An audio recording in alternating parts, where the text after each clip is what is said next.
اللہ کا ذکر، اللہ کا دھیان جمع جمع کر کرو۔ میرے دوستو عزیزو، ہم ذکر کرتے ہیں بڑی غفلت کے ساتھ، اور سمجھتے تھے اللہ کے دھیان کے بغیر ذکر کرنا سستی پیدا کرتا ہے۔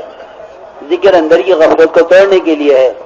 اس میں سب سے افضل ذکر دیکھو، قرآن کی تلاوت کا اہتمام خوب کرو۔ یہ اللہ کی ذات سے نکلا ہوا کلام ہے۔ لوگ قرآن کی تلاوت کا اہتمام نہیں کرتے، یہ اللہ کی ذات سے نکلا ہوا کلام ہے۔ حدیث میں آتا ہے جس کو قرآن کی تلاوت کی وجہ سے ذکر اور دعا کا وقت نہ ملے، اللہ رب العزت اس کی حاجتوں کو دعاؤں کے بغیر پورا کریں گے اور ذکر کے انوارات اس کے اندر پیدا فرمائیں گے۔ یہ اللہ کی ذات سے نکلا ہوا کلام ہے۔ قرآن کی تلاوت تو ذکر کا بدل ہو سکتا ہے، لیکن قرآن کی تلاوت تو ذکر کا بدل ہو سکتا ہے، لیکن کوئی ذکر قرآن کی تلاوت کا بدل نہیں ہو سکتا۔ یہ اللہ کی ذات سے نکلا ہوا کلام ہے۔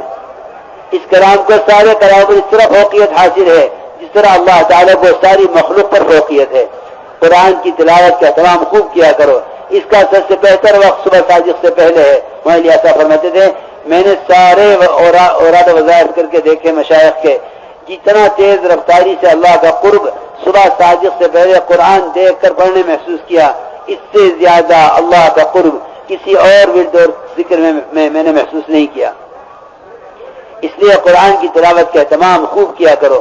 اور میری تو آپ سب سے درخواست ہے جناب پرانے ہیں کہ قرآن کو سمجھ کر پڑھا کرو۔ قرآن کو سمجھ کر پڑھا کرو۔ اخبار سمجھ کر پڑھتے ہیں جو انتہائی جھوٹا ہے، ڈاکٹری سمجھ کر پڑھتے ہیں جس سے آخر کو کوئی فائدہ نہیں ہے، لیکن قرآن کو سمجھنے کی کوئی کوشش نہیں کرتا۔ قرآن کو بغیر سمجھے پڑھتے ہیں، حالانکہ اللہ تعالیٰ براہ راست مخاطب ہے۔ اللہ براہ راست مخاطب ہے ہر مومن سے، یا ایھا الذین آمنوا۔ اللہ تو ایمان والوں کا متوجہ کر کے ایمان والوں سے خطاب کر رہے، اور ایمان والے کہتے ہیں کہ نہیں، سمجھنے کی کوئی ضرورت نہیں ہے۔ حضرت علی رضی اللہ عنہ فرمایا کرتے تھے کہ قرآن کو سمجھے بغیر پڑھنے میں خیر نہیں ہے۔ قرآن کو سمجھے بغیر پڑھنے میں خیر نہیں ہے۔ قرآن کو سمجھ کر پڑھنا یہ قرآن کا تقاضا ہے۔ آپ سب سے عرض کرتا ہوں کہ اتنا قرآن جتنا روزانہ تلاوت کرتے ہو یا نمازیں پڑھتے ہو، اتنے قرآن کی صحیح تفسیر علماء سے پوچھ کر صحیح تفسیر ضرور مطالعے میں رکھا کرو۔ اللہ ہم سے مخاطب ہے، اور ہم نہیں چاہتے کہ ہم سمجھے کہ اللہ ہم سے کیا چاہتا ہے، کیا کہہ رہا ہے۔ اس لیے میرے دوستو عزیزو، میں نے عرض کیا کہ قرآن کی تلاوت افضل ذکر ہے۔ لوگ لمبے وظیفے، لمبے اذکار اور لمبے اوراد میں لگے رہتے ہیں، قرآن کی تلاوت کا اہتمام نہیں کرتے۔ یاد رکھنا، قرآن کی تلاوت میں دل نہ لگنا دلوں کی گندگی کی علامت ہے۔ قرآن کی تلاوت میں جی نہ لگنا دلوں کی گندگی کی علامت ہے۔ حضرت عثمان رضی اللہ فرمایا کرتے تھے کہ اگر تمہارے دل پاک ہوتے تو قرآن کی تلاوت سے تمہارا پیٹ نہ بھرتا۔ اس لیے میرے دوستو عزیزو، سارے کام کی مشغولیاں ایک طرف، لیکن حضور اکرم صلی اللہ علیہ وسلم جب تک اپنے قرآن کا معامل پورا نہیں کر لیا کرتے تھے، نہ آپ کے پاس کسی کو آنے کی اجازت ہوتی تھی اور نہ آپ صلی اللہ علیہ وسلم کہیں جاتے تھے۔ ایک دن انصار کے بازار میں تاخیر ہوئی، انصار نے پوچھا آپ کیوں دیر سے آئے؟ فرمایا کہ میں اپنے قرآن کی تلاوت کا جو میرا معمول اس کو میں پورا کر رہا تھا، اس کو پورا کیے بغیر میرا دل نہ چاہا کہ اس کو چھوڑ کر تمہارے پاس آؤں۔ اس لیے میں تاکید سے عرض کر رہا، قرآن کی تلاوت کو اہتمام سے کیا کرو، اور جتنا پڑھو اس کی تفسیر ضرور پڑھا کرو۔ یہ قرآن کو سمجھ کر پڑھنا یہ قرآن کا حق ہے، یہ قرآن کا حق ہے۔ قرآن کو سمجھ کر پڑھنا قرآن کا حق ہے۔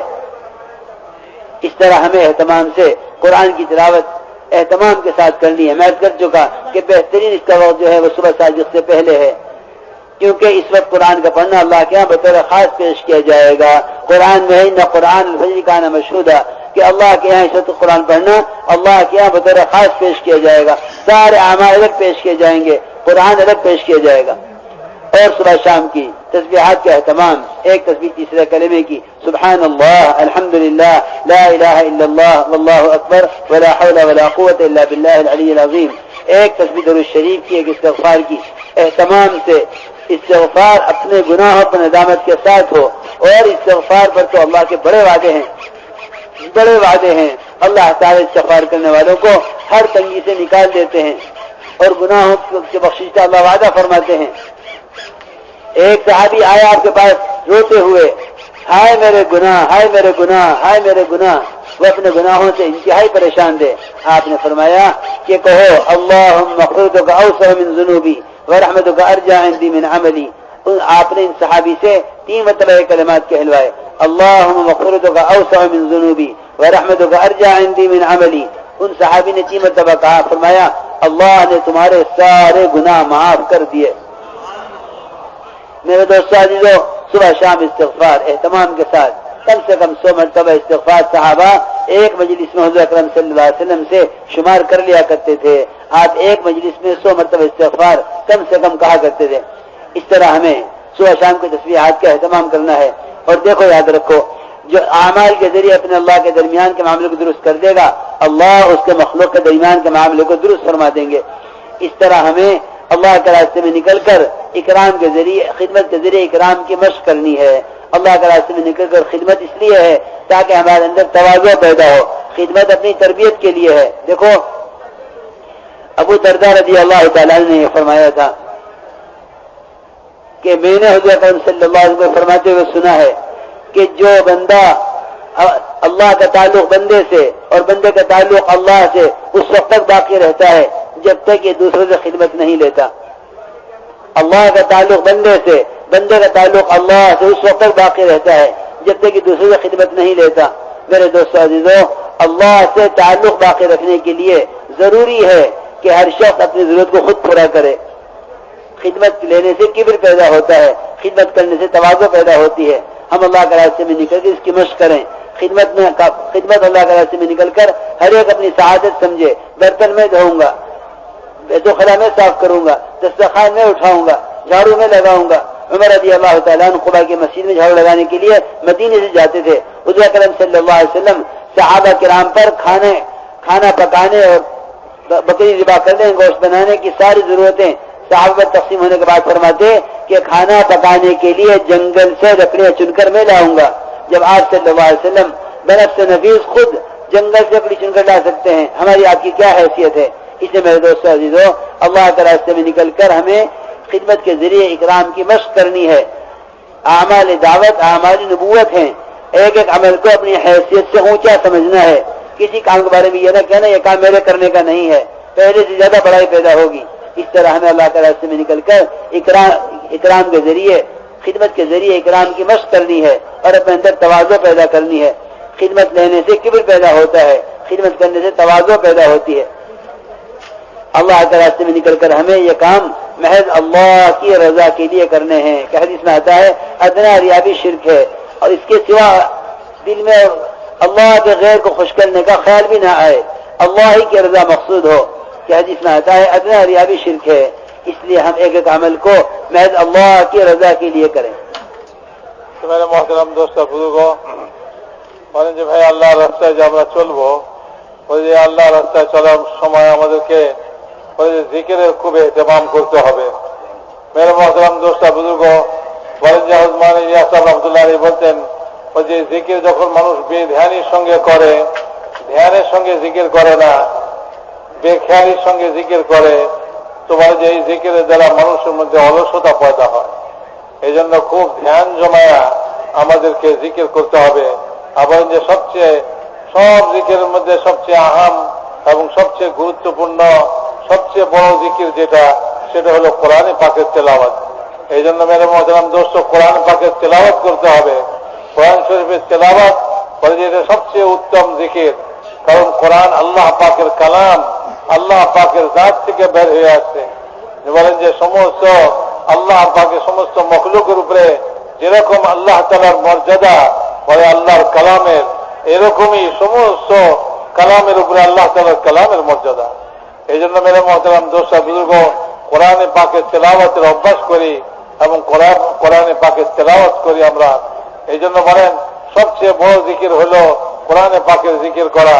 বলে যে এরকম যে যদি কেউ কোরআনে পাকের তেলাওয়াত এবং জিকির কোরআনে পাক পড়ার কারণে অন্যান্য জিকির দোয়া করতে পারে না, তো আল্লাহ পাক তাকে দোয়া মাংনেওয়ালা যারা দোয়া করতেছে তাদেরকে যা দেন তার চেয়ে বেশি দেন ওই লোকটাকে যে কোরআন তেলাওয়াতের কারণে দোয়া করার সময় পায় না। এই জন্য মেরে মহতরম দোস্ত বুজুর্গ বলে যে ভাই নিজেকে কোরআন তেলাওয়াতের অভ্যস্ত বানাই এবং নিজেরা কোরআন তেলাওয়াত করি, এটা আল্লাহর কালাম। এই জন্য আল্লাহর রাস্তায় চলা অবস্থাও কোরআন পাক তেলাওয়াত করার নিজের অভ্যাস বানাই এবং এরকম ভাবে বাড়িতে যখন থাকি তখনও কোরআন পাকের তেলাওয়াতের অভ্যাস বানাই। আর উনি বলেন এই কথা যে ভাই কোরআনকে আমরা বুঝে পড়ি, যখন আমরা খবরের কাগজ পড়ি তো সেটাকে খুব বুঝে বুঝে পড়ি, যখন আমি কোন দুনিয়ার কোন বিদ্যা শিখি ওটাকে খুব বুঝে বুঝে শিখি, বুঝে বুঝে পড়ি। আর আল্লাহর কালাম এটাকে বুঝি না, কিছুই বুঝি না। এই জন্যই বলেন হযরত আলী রাদিয়াল্লাহু তাআলা আনহু বলেন যে কালামে বাক্যে না বুঝে পড়ার মধ্যে কোনো খায়ের নাই, কোনো ভালাই নাই। কিন্তু একটা জিনিস খেয়াল করতে হবে, যেটা উনিও বলছেন এই কথাটা, যে কোরআন বুঝে পড়ার অর্থ এই নয় যে আমি নিজে কোরআন শরীফ বুঝতে শুরু করে দিলাম আর নিজে কোরআন শরীফের তাফসীর কিনা পড়তে শুরু করে দিলাম। না ভাই, কোন আলেমের কাছে বসে কোরআন পাক যেটা কোন আলেমের কাছ থেকে শিখি, কোন ভালো আলেমের কাছে বসে কোরআন পাক শিখি। যেটুকু আমি নামাজের মধ্যে পড়ি অন্তত পক্ষে এইটুকুও যদি আমি কোন আলিমের কাছে বসা এটার যদি অর্থ জেনে নেই, এটার তাফসীর বুঝে নেই আর ওইটাকে ধ্যানে রেখে আমি নামাজের মধ্যে তেলাওয়াত করি। এই জন্য মেরে মহতরম দোস্তা বুজুর্গ বলেন যে কোরআন তো শিখবো বুঝবো ঠিকই, এটার অর্থ এই নয় যে আমি নিজেই কোরআন বুঝতে শুরু করে দিলাম। নিজে কোরআন বোঝা যাবে না। এই জন্য ওলামাদের কাছে খেদমতে হাজির হয়ে তাদের কাছ থেকে কোরআন শিখি এবং কোরআনকে বুঝি, কোরআনের অর্থ তাদের কাছ থেকে জিজ্ঞাসা করি এবং তাদের কাছ থেকে এটার তাফসীর বুঝি, তারপরে আমি কোরআনকে বুঝে বুঝে পড়ি। এই জন্য মেরে মহতরম দোস্তা বুজুর্গ কোরআনে পাকে তেলাওয়াতের খুব এহতেমাম করি। বলেন যে ভোর রাত্রে কোরআন তেলাওয়াত করা, ফজরের আগে কোরআনে পাক দেখে দেখে পড়া, এর মধ্যে সবচেয়ে বেশি নুরানিয়াত আর সবচেয়ে বেশি রুহানিয়াত আছে। কোরআনের মধ্যেও আল্লাহ তাআলা বলছেন যে ফজরের সময় যে কোরআন পড়া হয় সে কোরআন বিশেষভাবে আল্লাহ তাআলার কাছে পেশ করা। ইন্না কোরআন আল ফজর কানা মাশহুদা, বলে যে কোরআন ফজরের সময় যেটা পড়ে বলে এটা আল্লাহ তাআলার সামনে আল্লাহ তাআলার কাছে বিশেষভাবে পেশ হয়। এই জন্য ওই সময় ফজরের আগে কোরআনকে দেখে পড়া বলে এটার মধ্যে বড় যে নূর এবং বড় আনওয়ারাত আছে। হযরত ইলিয়াস সাহেব রাহমাতুল্লাহ আলাইহি বলতেন এই কথা, বলে আমি মাশায়েখদের যত জিকির যত কিছু আছে ওটার মধ্যে আমি যতখানি রুহানিয়াত এবং আনওয়ারাত পাইছি তার চেয়ে বেশি রুহানিয়াত এবং আনওয়ারাত আমি ফজরের আগে কোরআন শরীফ দেখে পড়ার মধ্যে পাইছি। এই জন্য ফজরের আগে কোরআন শরীফ দেখে পড়া এটার মধ্যে ভারী নুরানিয়াত রয়েছে। যদি আমরা চেষ্টা করি যে আমরা ফজরের আগে কিছু সময় কোরআনকে দেখে দেখে পড়ি। এই জন্য বলেন যে ভাই জিকিরের মধ্যে সবচেয়ে বেশি আহম, সবচেয়ে গুরুত্বপূর্ণ যে জিকির তো হলো কোরআন, কোরআনে পাকের তেলাওয়াত করা। তো কোরআন পাককে শিখি এবং কোরআনে পাকের তেলাওয়াতের অভ্যাস বানাই। রাসূলুল্লাহ সাল্লাল্লাহু আলাইহি ওয়াসাল্লাম এবং সাহাবা রাদিয়াল্লাহু তাআলা আজমাইন কোরআন তেলাওয়াতের বড় ইহতিমাম করতেন। রাসূলুল্লাহ সাল্লাল্লাহু আলাইহি ওয়াসাল্লাম আনসারদের কাছে রোজানা যাইতেন, কিন্তু একদিন যাইতে দেরি করলেন। তো আনসাররা জিজ্ঞাসা করলেন, ইয়া রাসূলুল্লাহ প্রতিদিন যে সময় আসেন আজকে একটু দেরি করে আসলেন, কারণ কি? হুজুর বললেন যে আমি রোজানা কোরআন তেলাওয়াতের যে পরিমাণ আমার অভ্যাস, যে পরিমাণ আমার নিয়ম, সেটা কিছু বাকি রয়ে গেছিল। তা আমি চাইলাম না যে ওটা থুইয়া তোমাদের কাছে আসি, বরং ওইটাকে পুরা করে আসি। ওইটাকে পুরা করতে দেরি হয়ে গেছে, কোরআন পড়া বাকি রয়ে গেছে। নিজের দৈনিক যেটুকু উনি পড়েন এটুকু এখনো পুরা হয় নাই। কেউ ভিতরে আসতে চাইছে, রাসূলুল্লাহ সেসব অনুমতি দেন নাই। বলে না, এখন তো কোরআন যেটুকু আমার পড়ার আছে দৈনিক ওইটাকে আমি পুরা করতেছি। তো মেরে মহতরম দোস্ত, দৈনিক কোরআনে পাক পড়ার একটা নিয়ম আমি বানায় নেই যে এই পরিমাণ আমি রোজানা কোরআন শরীফ পড়বো। তো যে কোনো মূল্যে ওই পরিমাণ কোরআন শরীফ রোজানা আমি ওইটাকে পুরা করি। রাসূলুল্লাহ সাল্লাল্লাহু আলাইহি ওয়াসাল্লাম এটার ইহতিমাম করতেন, সাহাবারাও এটার ইহতিমাম করতেন। এই জন্য মেরে মহতরম দোস্ত বুজুর্গ বলেন যে যেমন কোরআন শরীফ পড়বো এবং কোরআন শরীফের তেলাওয়াত করবো, এটার ইহতিমাম করবো, এমনি ভাবে মেরে মহতরম দোস্ত সকাল বিকালের যে তসবিহাত আছে 3 তসবিহ আমরা ইহতিমামের সঙ্গে আল্লাহর রাস্তায় চলাকালীন, বাড়িতে থাকাকালীন সব অবস্থায় আমরা এই 3 তসবিহকে আদায় করি। কলমায়ে সোম 100 বার পড়া, এমনি ভাবে দরুদ শরীফ সকালবেলায় 100 বার, বিকালে 100 বার, এমনি ভাবে ইস্তেগফার সকালে 100 বার, বিকালে 100 বার, আল্লাহ তাআলার কাছে গুনাহ মাফি চাওয়া। বলেন যে এটার ইহতেমাম আমরা করি। আল্লাহ তাআলা তো গুনাহ মাফ করনেওয়ালা। মানুষ গুনাহ করে আল্লাহ তাআলার কাছে যখন মাফ চায়, আল্লাহ তাআলা সেই গুনাহকে তার মাফ করে দেন। এই জন্য মেরে মহতরম দোস্ত বুজুর্গ, এই জন্য বলেন যে ইস্তেগফার করি। একজন সাহাবী এসে বলতেছেন, হায় আমার গুনাহ, হায় আমার গুনাহ, হায় আমার গুনাহ। মানে ওনার গুনাহ অনেক বেশি, এ কথা মনে করে উনি খুব আক্ষেপ করতেছেন। বলছেন হায় আমার গুনাহ।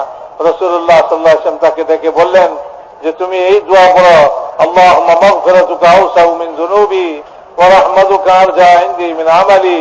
হে আল্লাহ, আমার গুনার চেয়ে আপনার মাগফিরাত বেশি, হে আল্লাহ আমার আমলের চেয়ে আপনার রহমতের বেশি আশা করি আমি। তুমি এই দোয়া পড়ো। 3 বার তাকে ওই দোয়া পড়াইছেন।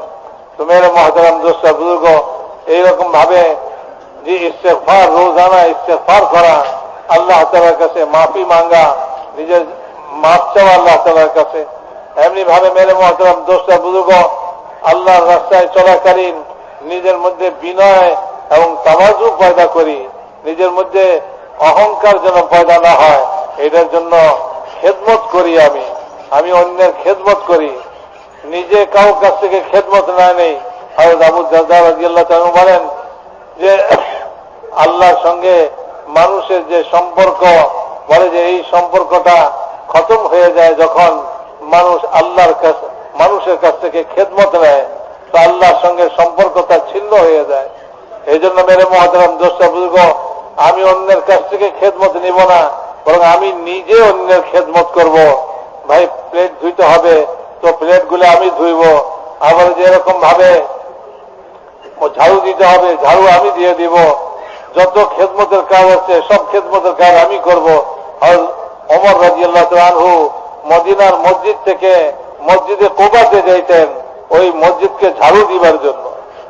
তুমি মহতরম দোস্ত বুজুর্গ, বলেন যে রাসূলুল্লাহ সাল্লাল্লাহু আলাইহি ওয়াসাল্লাম সফরের মধ্যে সাহাবারা খেদমতের কাজ হবে, বলে যে বকরি জবাই করবে কে, এটাকে ছিলবে কে, এটার গোশতকে কাটবে কে, পাকাবে, এই সব কিছু সাহাবারা বেটে নিলেন। রাসূলুল্লাহ সাল্লাল্লাহু আলাইহি ওয়াসাল্লাম বললেন, ঠিক আছে, জঙ্গল থেকে লাকড়ি তালাশ করে আনা, লাকড়ি টোকায় আনা, এই খেদমতটা আমি নিলাম।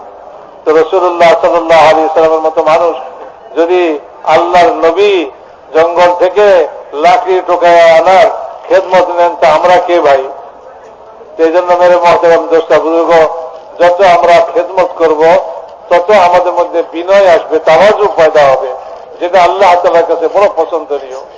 আর তাকাব্বুর খতম হয়ে যাবে। হযরত আবু দারদা রাদিয়াল্লাহু তাআলার কথা শুনলাম, হযরত ওমর রাদিয়াল্লাহু তাআলার ঘটনা শুনলাম। খোদ হুজুর আকরাম সাল্লাল্লাহু আলাইহি ওয়াসাল্লাম নিজে খেদমতের কাজ নিতেন নিজের জিম্মায়। এই জন্য আমি আল্লাহর রাস্তায় চলাকালীন খেদমতের কাজ নিজের জিম্মায় নিব। তো এতে আমার ভিতরে তাওয়াজু পয়দা হবে, আমার ভিতরে বিনয় পয়দা হবে। এমনি ভাবে মেরে মহতরম দোস্ত বুজুর্গ, বলেন যে ভাই এই আল্লাহ রাস্তায় চলাকালীন নিজের ভিতরে ইখলাস পয়দা করব, আল্লাহকে রাজি করার জন্যই সব আমলকে করব। দুনিয়ার কোনো গরজ, দুনিয়ার কোনো উদ্দেশ্য নাই। বলে যে মানুষকে দেখাইবার জন্য রিয়াকারি করে, বলে যে সামান্যতম রিয়াকারিও শিরক। আল্লাহর সঙ্গে শরীক করা, আল্লাহর সঙ্গে শরীক করলে যেরকম গুনাহ হয়, বলে শিরকের গুনাহ শিরক হয়ে গেল যখন আমি মানুষকে দেখাইবার, আল্লাহ ছাড়া আর কাউকে দেখাইবার নিয়ত করলাম। এই জন্য কাউকে দেখাইবার নিয়ত করব না, কারোর কাছ থেকে প্রশংসা নেওয়ার নিয়ত করব না, শুধু আল্লাহকে রাজি করার নিয়ত করব, আল্লাহকে খুশি করার নিয়ত করব। সব আমলের মধ্যে এটার মস্ত করব, এটাকে নিজের ভিতরে পয়দা করার জন্য আল্লাহর রাস্তায় বের হয়ে প্রত্যেক আমলের মধ্যে নিজের নিয়তকে সহি করব।